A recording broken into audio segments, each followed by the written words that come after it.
श्री आञ्जनेयाष्टोत्तरशतनामावलिः। ॐ आञ्जनेयाय नमः। ॐ महावीराय नमः।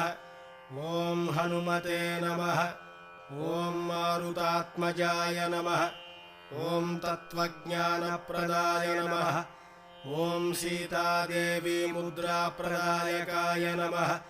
ॐ अशोकवनिकाच्छेत्रे नमः। ॐ सर्वमायाविभञ्जनाय नमः।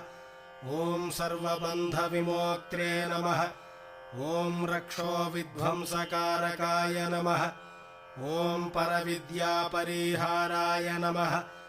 ॐ परशौर्यविनाशनाय नमः। ॐ परमन्त्रनिराकर्त्रे नमः। ॐ परयन्त्रप्रभेदक